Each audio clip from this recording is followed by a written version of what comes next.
Hi, I'm Dan Kibisky, co-chair of the International Community of the Society of Professional Journalists. We have sponsored several discussions during the past 3 years that look at press freedom issues around the world. And today we're happy to have Roberto Trotti, who's the executive director of the Inter-American Press Association here, to talk about the association's recent report on press freedom in the Americas, the Chapultepec Index. Ricardo, welcome very much to our session. So could you just start out and give us a brief explanation about the IAPA and why you call your report the Chapultepec Index? Thank you very much, Dan. It's a great pleasure to be with you and SPJ, the international community. The Inter-American Press Association has more than 80 years. It's composed by more than 1,000 media outlets from the Americas. That's including the US, from the US to Tierra del Fuego. So that's an organization where you have the big players, media legacy, for instance, from the New York Times to the Washington Post, to Clarín, La Nación in Buenos Aires, and El Tiempo Bogota. Our main focus is to defend and promote press freedom. And we do that through different venues. One of those is what we call, and you just made the introduction about, is what we call the Chapultepec Index. And the Chapultepec Index is done by IAPA together with the university and the academics in Venezuela, and they are supporting all the system that we try to measure 22 countries in the Americas and how they behave on press freedom issues. Why Chapultepec? Well, because I would say there are two main set of principles that IAPA registered and follows to defend and promote press freedom. One is the Declaration of Chapultepec, which was created after a hemisphere conference of leaders of different nations in the Chapultepec Castle in Mexico City back in 1994. That's where we create those 10 principles which allow us to measure press freedom not as an abstract, I would say an abstract issues and how the press freedom behaves, but in concrete terms, how the press freedom is being attacked by foreign governments or groups outside of journalism. And the second declaration was done, I would say, was kind of an update of Chapultepec because of the digital era we live in. So that declaration called Salta, because we wrote it in the city of Salta in Argentina, which compiles 13 principles on press freedom on the digital era. So that's, the composed of those 23 principles are the base of what we measure against on press freedom all over the countries. I would say right now we are measuring 22 countries in the Americas, from United States to Argentina, Colombia, and the Caribbean countries or nations. So I would say that allow us to show how governments behave and react to press freedom issues. But mostly I would say that allow us to create different strategies to counterattack those behaviors against press freedom. So that's the real issue for us. It's something that shows how the judiciary and the different public powers attack press freedom, but at the same time allow us to create remedies to solve and give solutions to problems affecting press freedom. For instance, the Chapultepec Declaration sets a lot of different principles, and one of those is, for instance, about violence against press freedom, crimes and murders of journalists in many countries of the Americas. And that allow us, our organization, for instance, to go to Mexico and press for different regulations to aggravate the crimes against journalists, or for instance, to make crimes against journalists a national issue, not just a state issue, because of course Mexico is also a federal state. And the Declaration of Salta allow us not only to denounce blocking of news issues or content, media content, or surveillance of telephone calls from journalists, but also to go to different countries and counterattack cybercrime laws or content laws, or trying or allow us to try to influence those governments to decriminalize defamation, for instance. That's the way that we see the index and the importance and the utility for us. Okay. And have you seen any trends that give you hope for press freedom? And let's go the other way also. Are there trends that raise concerns? And on each side, where are those trends occurring? Okay, I would say a positive trend, and something that we have been working for the last, I would say, for the last 2 decades, are Press Freedom Act all over. I mean, access to information, Freedom of Information Act all over the Americas. I would say right now, most of the countries have free access information laws, something that have in the last century. For instance, the first one was created in Mexico in 2002, followed by Jamaica and many other countries that follow that trend.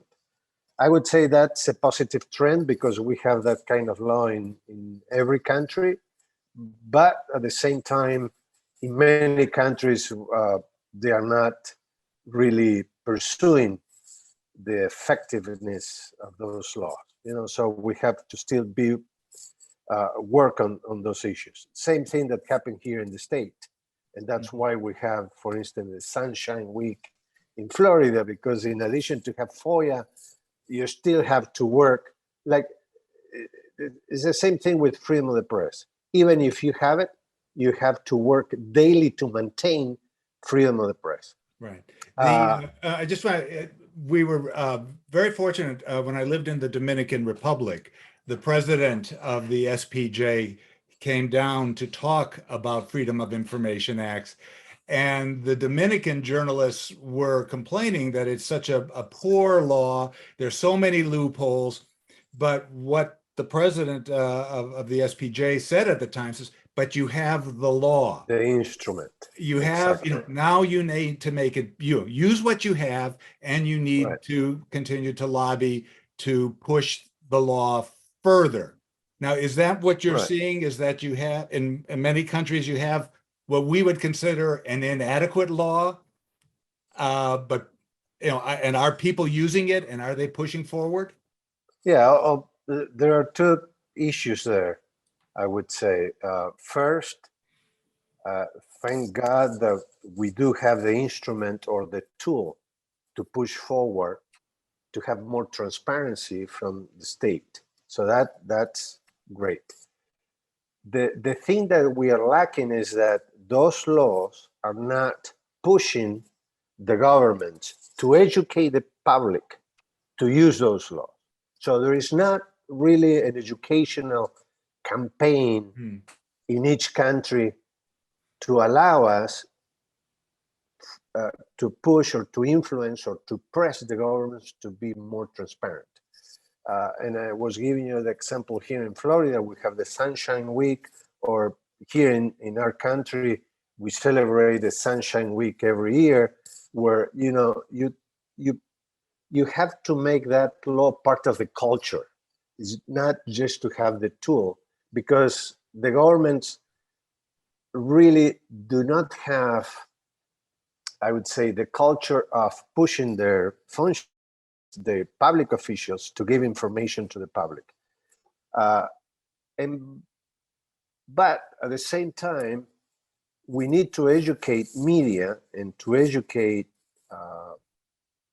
journalists, and especially on those topics of data journalism, to look for information, because information sometimes it's in web pages, but the journalists are not looking for it. They do not have the needed skills to look for that information. But I would say that the good trend is the tool is there, but now we need to incorporate that as part of the culture, a transparency culture in each country. And I believe media has the obligation to work on it. And I would say that, going back to your original question about the negative influence, I would say that the sprout of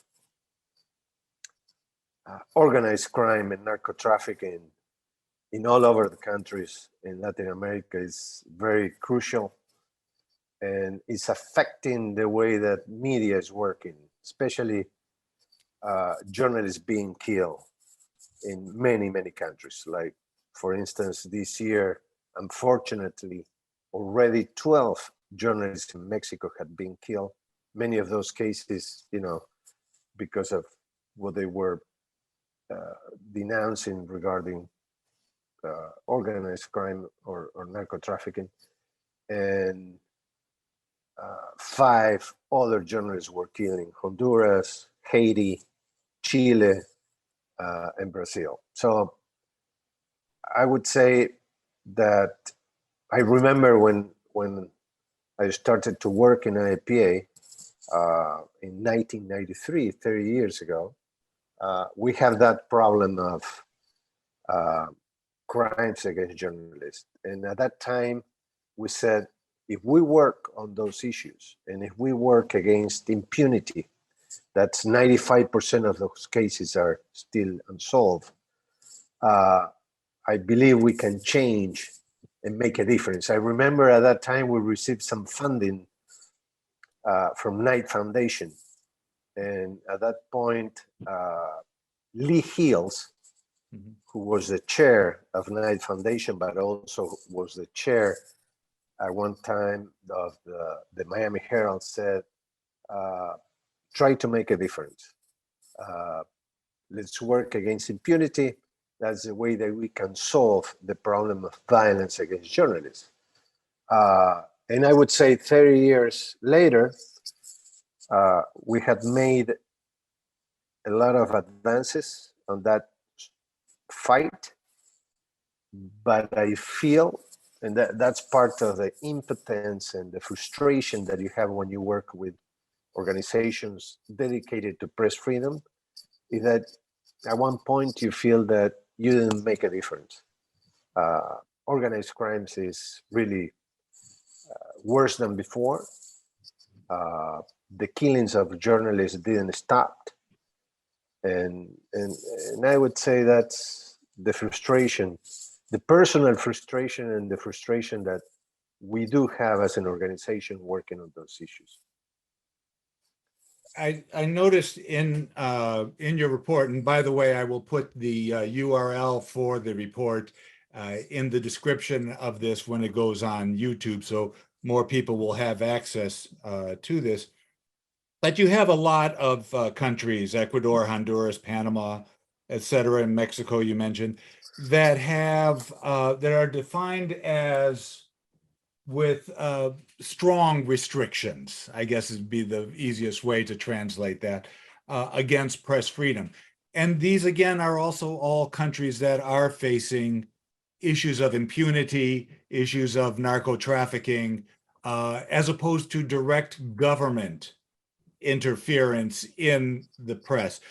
In your report, do you make a distinction between the government passing laws or taking action against press freedom and, for the lack of better term, private organizations like the narco traffickers or the gangs threatening the press? Do you make that distinction? Yeah, we do, and I believe, for instance, in the next report, I'm just trying to foresee what's going to happen in the next year. I'm sure, for instance, if you focus on Venezuela, you'll see that our main complaint is against Movistar or Telefonica. It's a subsidiary of Telefonica. It's a telecom company working on Venezuela because they are really obeying Maduro's government to block content and to spy journalists in their websites and telephone calls and that kind of things, and the surveillance, general surveillance against citizens in Venezuela.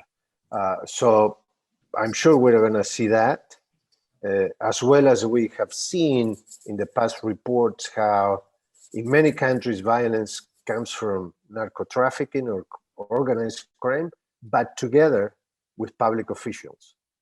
So it's a combo, I would say, a relation in many countries where corrupted public officials work in sync with organized crimes to attack journalism, or at least to defend narco traffickers when they are attacking journalists. Now, and of course, in countries where you see that there is no independence of public powers, like in Nicaragua, Venezuela, Cuba, also in El Salvador,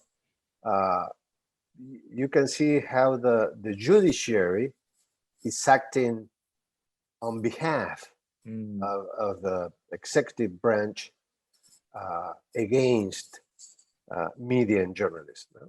So in the report, you see all that kind of relations between the different powers in a society. It could be public, private, and with the organized crime working together. One of the issues that seems to be growing in Brazil, and I bet we can, if we look closely, we could see it throughout the Americas, is the attack on reporters. We're seeing attacks on reporters because of quote unquote fake news. We're seeing political leaders, business leaders destroying trust in independent and free journalism. Is this part of your report? And how are you addressing these attacks, fake news, and that the journalists are in the pocket of elites? Yeah, in many countries, I would say Brazil, Mexico, Venezuela, El Salvador, Argentina, the big issue regarding political power and journalism is about the stigmatization and hate speech from the power against journalists. What happened before, and I believe we have here the same example, and people in our country, in the US, can understand a little bit more about this because of what we, or journalists and media, suffer during the Trump administration, is that the presidents, especially leaders and head of state, try to embark in a struggle, in a battle against journalists, trying to put media and journalists at the same level that political parties. So they are trying to show that media is working for the opposition continuously. And that, I would say, is the effective way governments found out for people to distrust media. So in addition to that, media, it's like in many, many other places, is not the organization that has a lot of trust from people. And I would say in Latin America, many countries are suffering, or people is suffering the trust on democracy. So that it's, I would say that's part of the combo where you can see that leaders from different perspective from the political spectrum, like Bolsonaro or Nayib Bukele in the right, and Maduro and López Obrador on the left, have something in common. They are working against media. They are working against the trust of citizens regarding information in general. No? And that's something that we had been discussing very much for the last, I would say, decade. And the influence that social media, especially Twitter, have had on the political leaders. You know, at one point, you could see and foresee President Obama, how he used social media in a good way, even for his campaign when he became president of this country. But at the other hand, you could see that political leaders do not want to have the communication they used to have with journalism media. So they speak solely from Twitter, and that's, or don't give press conferences anymore, you know, and that happened all over the different countries. So that's where the communication suffered that the trust that we used to have before. Yeah. I want to keep this this short, and I think we've already blown that idea. Just one last question, really. Why should U.S. journalists or the U.S. people be concerned about press freedom issues in the rest of the Americas? We have our own problems. Why should we be concerned what goes on in the rest of this hemisphere? I would say, but it's a great question. Union and solidarity are two main principles that we must keep in our profession as part of our responsibility of our profession. And that meaning, you know, something that is happening right now in Argentina should be of concern for people that lives in Spain or United States or in other countries. Because press freedom, it's a pillar for democracy. And when you see that press freedom is failing in one country, democracy follows. And we experience that in this country too, not recently, but also in the past. And that's something that we experience in the past in many Latin American countries. So I believe looking for others and how